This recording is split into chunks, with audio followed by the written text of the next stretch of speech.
Élection présidentielle en RDC, le candidat Vital Kamerhe jette l'éponge en faveur de Félix Tshisekedi, soutenu par une coalition de l'opposition.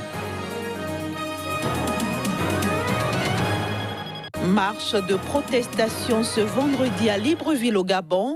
Elle vise à dénoncer une manipulation de la Constitution.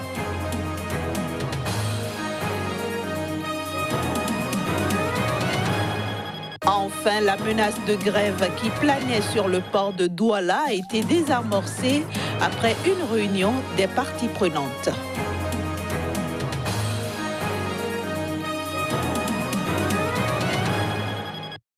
Voilà pour le sommaire de cette édition. Merci de votre fidélité à Sika et bienvenue. Félix Tshisekedi, candidat d'une coalition de l'opposition pour la présidentielle de décembre en RDC.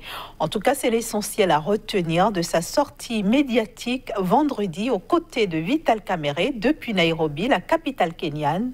Un ticket commun donc pour ce scrutin après celui de Martin Fayulu, lâché par les deux opposants il y a quelques jours, et ce, malgré l'accord signé à Genève en présence de la fondation Kofi Annan. And now we decide today to have one ticket. I decide. Nous avons décidé aujourd'hui de former un ticket. À Dieu et au peuple qui me regarde, je décide aujourd'hui de soutenir M. Tshisekedi dans sa campagne pour la présidence du Congo.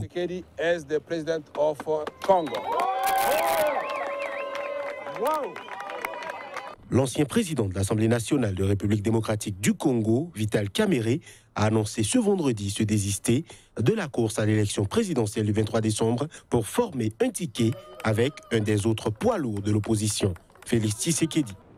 Une de nos principales priorités sera de ramener la paix et la sécurité principalement à l'est du pays, puisqu'il fallait qu'il y ait un ordre, c'est-à-dire un président. C'est pour ça que cet ordre a été mis. Mais vous devez savoir que nous allons gouverner ensemble et tous au même niveau, sans qu'il y ait un qui essaye de mater l'autre. Eh bien, nous voudrions leur dire à cette occasion qu'ils sont les bienvenus autour de cette initiative que nous allons leur proposer à Kinshasa et autour de laquelle nous allons composer une grande coalition gagnante pour le Congo. Les deux hommes ont signé devant les caméras leur accord pour former un ticket en vue de remporter la présidentielle du 23 décembre. Dans le cadre de cet accord, Kamerhe deviendrait Premier ministre en cas de victoire. Le 11 novembre à Genève, les deux hommes avaient désigné avec 5 autres leaders de l'opposition le député Martin Fayulu pour représenter leur camp à cette élection présidentielle à un tour. Dès le lendemain, Tshisekedi et Kamerhe s'étaient retirés de l'accord de candidature unique en raison, selon eux, du mécontentement de leur base. En Côte d'Ivoire, les élections municipales et régionales couplées d'octobre ont été annulées dans 2 communes et 2 régions du pays. Ceci sur la base d'un verdict rendu vendredi par la Cour suprême. La Chambre administrative de la Cour suprême a statué sur 43 requêtes et a annulé le scrutin dans les communes de Port-Boué, un quartier populaire d'Abidjan, et de Lakota dans le sud-ouest, selon les termes de la décision. Les régionales à Lodibois dans le sud-ouest et dans le Guémont dans l'ouest ont également été annulées.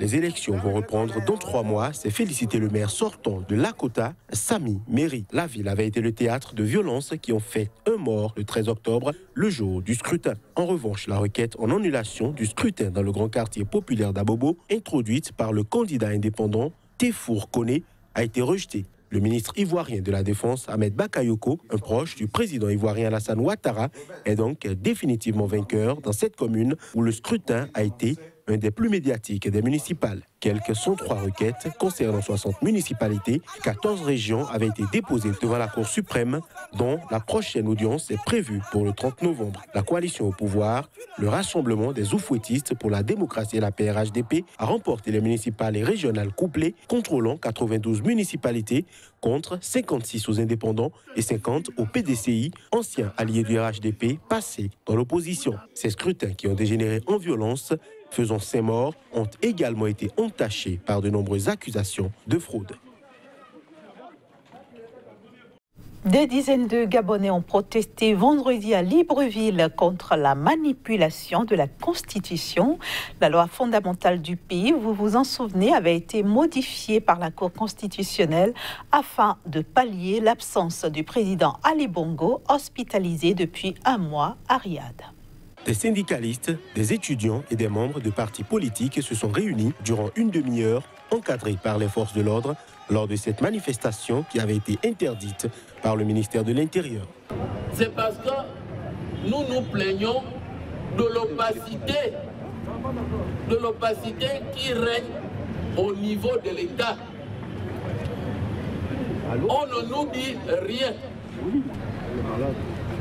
Notre Constitution prévoit que, en son article 13, lorsque le président est empêché pour quelque motif que ce soit, il est remplacé par le président du Sénat.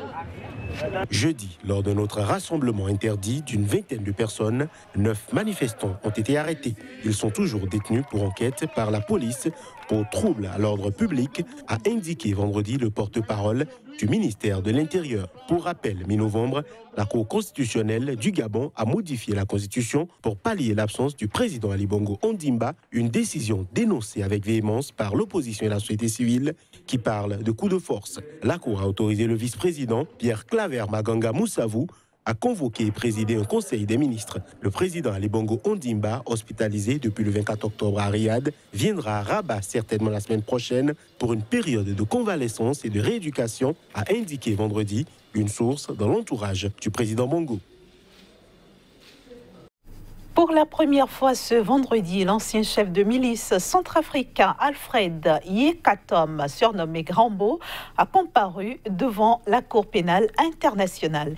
Il est jugé pour crimes de guerre et crimes contre l'humanité commis en Centrafrique. C'est la première comparution de Yekatom devant la Cour pénale internationale.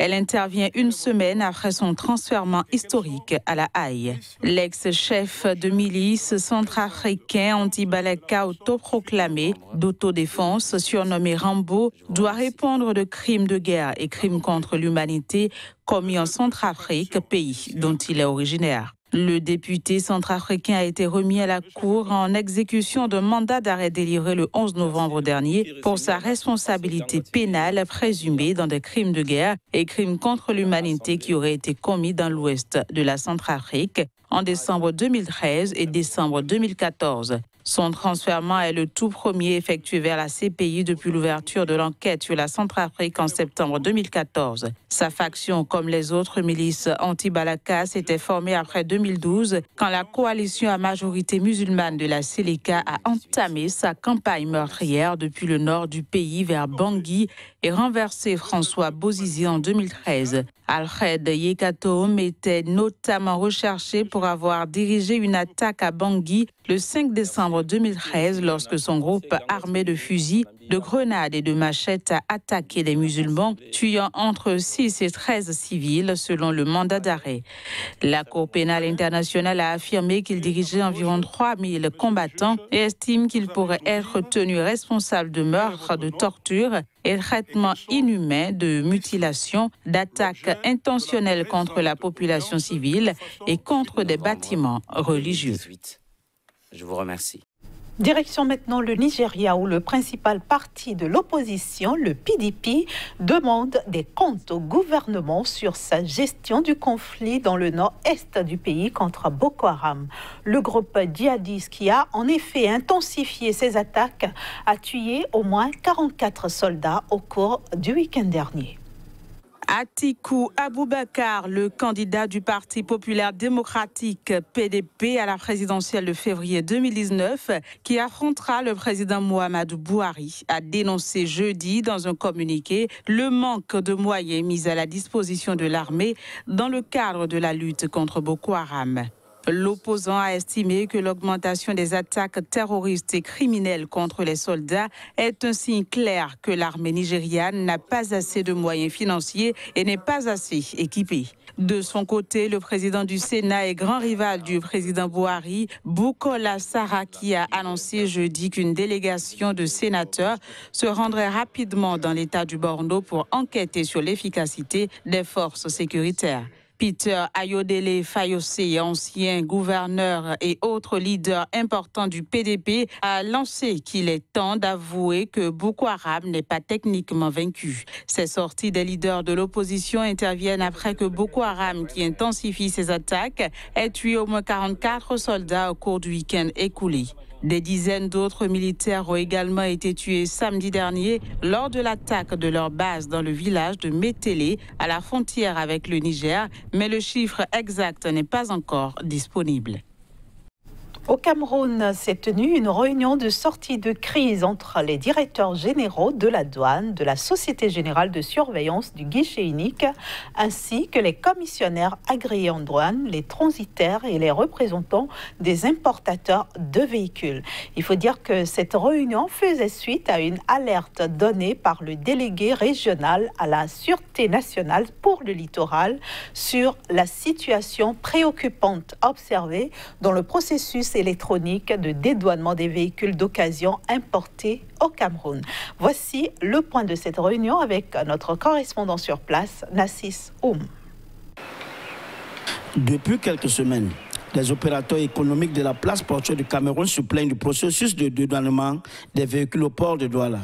Depuis le 1er novembre 2018, le guichet unique a décidé d'automatiser à 100% la procédure de dédouanement des véhicules d'occasion au port de Douala. Et on a constaté que malgré cette nouveauté, il y a eu des petits soucis techniques qui empêchaient à certains opérateurs d'effectuer de façon convenable leurs opérations. Le problème se pose au niveau de l'attachement de façon électronique des pièces jointes dans la déclaration. Le reconnaissement, la carte du contribuable et les différentes copies des cartes grises. Pour se faire entendre, une marche de protestation de ces opérateurs de la place portuaire de Douala a été envisagée. Pour trouver des solutions à leurs problèmes, une réunion de crise a regroupé dans la salle du guichet unique des responsables du guichet unique des opérations de commerce extérieur, des douanes, de la Société générale de surveillance, du port autonome de Douala, d'Orange Cameroun et des usagers. Cette concertation a débouché sur quelques recommandations. Mais pour résoudre ces problèmes, nous avons décidé que les deux systèmes, le système d'avant, donc un système semi-électronique, cohabite avec un système complètement électronique. Nous avons créé une task force pour gérer les dossiers en instance. En attendant la mise en application de ces recommandations, un accent sera en outre mis sur la sensibilisation et le renforcement des capacités des usagers. Une formation des opérateurs est prévue la semaine prochaine. Intéressons-nous pour finir au rapport qui a été transmis hier au président français Emmanuel Macron, proposant 3 phases pour les restitutions des œuvres d'art africains dans un contexte où au moins 90 000 objets d'art d'Afrique subsaharienne se trouvent dans les collections publiques françaises. Marie-Cécile Zinsou, la présidente de la Fondation Zinsou du Bénin, prévient qu'il ne faut pas y voir le départ de 46 000 œuvres demain matin du Quai Branly. Mais l'idée des conclusions de ce rapport, c'est que l'Afrique peut aujourd'hui légitimement espérer son patrimoine et qu'elle n'aura pas à supplier la France ou à s'humilier pour le récupérer. L'idée, c'est que la France, dans la dignité, réouvre le dialogue avec l'Afrique. Alors, les collections africaines du Quai Branly s'élèveraient à 70 000 œuvres et les objets qui pourraient rentrer dans la catégorie restituable s'élèveraient à 46 000 œuvres. Et parce qu'on a tendance à vivre dans cette image de la colonisation, et la colonisation a effacé notre histoire. Et donc là, tout à coup, le retour de ce patrimoine dans le pays veut dire votre histoire ne commence pas en 1892 avec la France qui arrive. Cette histoire commence bien avant et on a une histoire dont on peut être fier, dont on peut tirer des enseignements. Et pour moi, c'est ça qui est l'essentiel de ce rapport en réalité. Alors, le rapport préconise de faire des commissions bilatérales entre les États africains et l'État français. Donc, c'est ces commissions qui travailleraient ensemble et qui permettraient de définir quels objets restent en France et quels objets partent en Afrique. Voilà, donc il ne faut pas y voir le départ de 46 000 œuvres demain matin du Quai Branly. Ce n'est pas du tout le sujet. Je crois que toute cette bataille, tout ce projet engagé par le président Macron ne souhaite pas appauvrir la France. Au contraire, c'est un enrichissement de travailler avec les pays africains. Et ce sera tout pour cette édition que je vous remercie d'avoir suivi. Restez sur SICA pour la suite de nos programmes et à très bientôt.